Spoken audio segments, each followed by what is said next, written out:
आदाब नाजरीन, NOD TV पे आपका इस्तकबाल है। आइए देखते हैं आज की एक कांग्रेस अहम का खबर। वाइस प्रेसिडेंट है, उसके ऊपर 2 अक्टूबर को जो हमला हुआ और पुलिस ने जो हमला किया उसका कड़ी मुखालिफत करते हैं।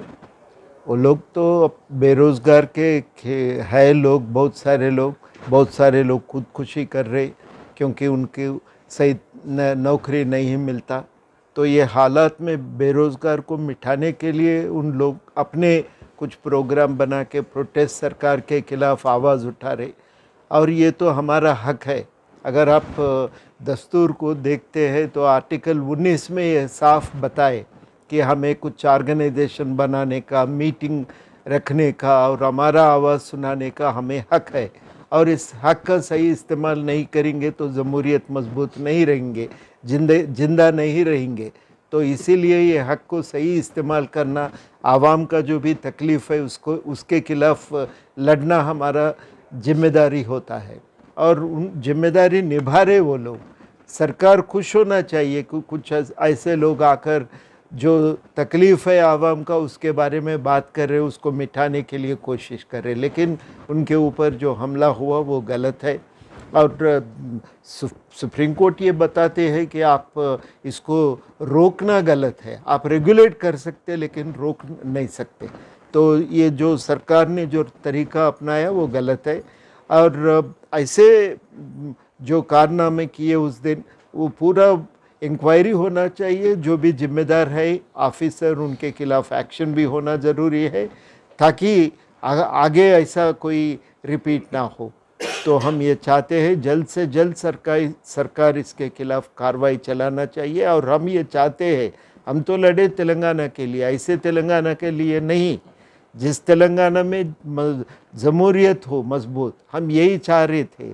तो क्योंकि आंध्रा की सदारत में ऐसा जमहूरियत ख़त्म हो गया था तेलंगाना में, तो उसको मजबूत करने के लिए तेलंगाना लाए। ऐसा एक फैमिली अपने पूरी बिल्कुल एक डेस्पोटिक तरीके से जो सरकार चलाते हैं वो गलत है। ये हम नहीं चाह रहे थे तेलंगाना में, तो ये तरीका जो सरकार ने अपनाया वो गलत है। इसके जिस आदमी तेलंगाना के लिए जान कुर्बान दी है उसको गारलैंड डालने में तो कोई गलती नहीं। गारलैंड निकाल के नीचे डाल देना, कुचलना, ये नहीं करना था। तो हम सरकार से यही हम बताना चाहते हैं कि ये गलत तरीका आप छोड़ दीजिए, जमहूरियत को मजबूत कीजिए, और जो प्रोटेस्ट करने के तरीका आप रेगुलेट कर सकते, आप कॉन्स्टिट्यूशनल तरीके से जो प्रोटेस्ट होता है उसके लिए पाबंदी कर सकते, लेकिन रोक नहीं सकते हैं। और जो जिस तरीके से हमला किए ये गलत है, इसके रोकने के लिए एक्शन होना चाहिए जिम्मेदार पुलिस ऑफिसर्स के खिलाफ। और ये तरीके जो भी है इसको मिटाने के लिए हमारी तरफ से कोशिश रहेंगे। जब इंदिरा पार्क में धरना चौक बंद कर दिए तब भी हम लड़े थे, तो आज भी हमारा ये लड़ाई जारी है। हक हमारा होना चाहिए, शहरी है, जो कॉन्स्टिट्यूशन में फंडामेंटल राइट्स हमें मिला इसका सही इस्तेमाल करने का मौका होना चाहिए। उस मौका पाने के लिए हमारे तरफ से भी पूरे कोशिश रहेंगे, और आमिर जावेद साहब जो अपने इंसाफ के लिए लड़ेंगे हम उनके साथ रहेंगे।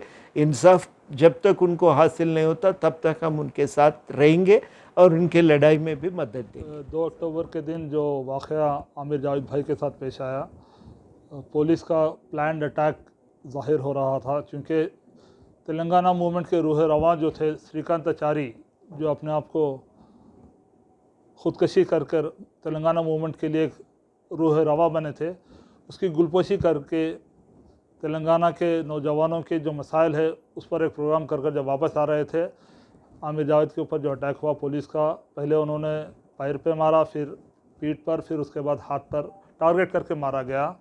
मैं समझता हूँ कि तेलंगाना, इस तरह का तेलंगाना हमने तवक्को नहीं की थी। KCR साहब का जो तेलंगाना आने के बाद जो ख्वाब उन्होंने बताए उसके बिल्कुल मुखालिफत में पिछले 7 साल से हुकूमत चल रही है, जिसके ख़िलाफ़ पूरे तेलंगाना के अवाम बदज़न है। इस वक्त बेरोज़गारी उरूज पर है। हमें आज भी याद है निज़ाम कॉलेज के ग्राउंड में तेलंगाना आने के बाद KCR ने कहा था कि हर घर में एक बच्चे को नौकरी दी जाएगी। आज हज़ारों नहीं लाखों बच्चे बेरोज़गार हैं और उनके रोज़गारी के इंतज़ाम के लिए अपोजिशन पार्टीज़, हम तेलंगाना जनसमिति पार्टी, कांग्रेस, टीडीपी और दूसरे मुख्तलिफ पार्टीज़ मुसलसिल प्रोग्राम्स कर रहे हैं लोगों के मफाद के लिए, बेरोज़गारों के रोज़गारी को दूर करने के लिए। और उसी की कड़ी के तौर पर कांग्रेस पार्टी ने जो इक़दाम किया था विजिल सायरन के नाम से, उस प्रोग्राम के आगाज़ के दिन उन्होंने ऑल इंडिया कांग्रेस कमेटी के मेंबर और यूथ कांग्रेस के वाइस प्रेसिडेंट आमिर जावेद पर जो हमला किया है, हम तेलंगाना जनहित समिति की तरफ से मजम्मत करते हैं और हम हुकूमत से मुतालबा करते हैं, महमूद अली साहब होम मिनिस्टर हैं, उनसे मुतालबा करते हैं, केसीआर साहब से मुतालबा करते हैं कि पुलिस पर स्ट्रिक्ट एक्शन लिया जाए और ये बताएं कि फ्रेंडली पुलिस वाकई में फ्रेंडली पुलिस है और तेलंगाना की गवर्नमेंट तेलंगाना के लोगों के लिए है, ना कि बाहर के दूसरे स्टेट्स के लोगों के लिए है। क्योंकि हमारा ये मानना है कि तेलंगाना आने के बाद तेलंगाना के बाशिंदे, हैदराबाद के अफराद और तेलंगाना के लोगों के लिए कोई रोज़गार के मौके नहीं मिले, जिसका एहतजाज हम मुसलसिल कर रहे हैं और आगे भी करते रहेंगे। और अगर तो यही मामला रहा तो आने वाले 2022 या 23 में जो इलेक्शन होगा उसमें तेलंगाना के नौजवान पूरी तरीके से तेलंगाना जनसमिति और कांग्रेस की तायद में रहेंगे और टीआरएस को भारी शिकस्त का हम सामना करके बताएंगे। अस्सलाम वालेकुम। Gandhi Jayanti,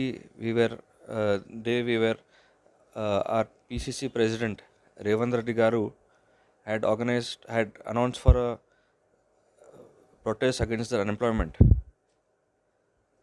The entire Youth Congress, NSUI, because it is a youth-centric issue, we all got together and went for garlanding Srikanchariji's statue at LB Nagar, because he was the first person to lay down his life for the Telangana movement.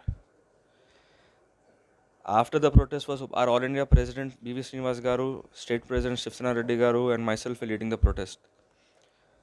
Program అయిపోయిన తర్వాత we were all leaving silently. Suddenly the police noted that media వాళ్ళు were not there and 15-20 people uniform వేసుకొని లాఠీ తీసుకొని came running behind us. I stopped the sub inspector and said, ఎందుకు కొడుతున్నావు, programme అయిపోయింది కదా, all workers ఇప్పుడు వెళ్తున్నా పీస్ఫుల్గా వెళ్తున్నా, ఎందుకు కొడుతున్నావు మీరు వెళ్తూ. ఫస్ట్ మాకు డైరెక్ట్ విదౌట్ టాకింగ్ అటాక్ చేసిన, ఇప్పుడు hit me year. I said, I am asking you, I am talking to you, आपसे बात करो मैं, आप मेरे को ఎందుకు మాకు ఎందుకు కొడుతున్నావు మీరు बोले तो మాకు చెప్తావా బల్కి గాలి దియానివా మాకు చెప్తావా బల్కి సెకండ్ హిట్ మీ ఇయర్. దాని తర్వాత ఐ సెడ్ కే యూ వాంట్ టు హిట్ బల్కే లో మారో బల్కే I put both my hands, ఎందుకంటే I thought some humanitarian grounds they will not hit. Third time when he hit me on my hand, then I understood it is all they have directions from the higher authorities to note down and beat us. Then I said, then local constables also were there, they themselves said, లేదన్నా లేదు sir, Javed గారు మాకు help చేస్తుంది for dispersing. I said, okay. He hit me and he went. I said, no, I will not go to hospital first. I went to the LB Nagar PS. There they were not taking my complaint. దాని తర్వాత I spoke to Commissioner Garu and he said, you can give representation. It is your I said, it is my constitutional right, not as a youth congress leader or a congress person. They took my then they took my complaint. No action has been taken on it so far. Still it is lying just like that. MLC kuda chesna. Dan tarvata I was shifted to healthcare hospital in LB Nagar.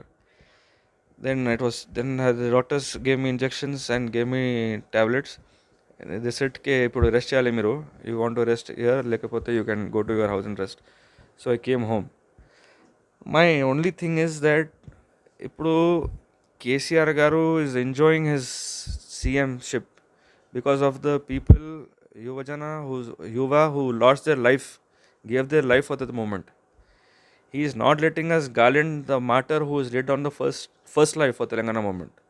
And now he is enjoying the power on their sacrifices. And if he is not able to do it, he's made all false promises. 26 lakhs youngsters are unemployed.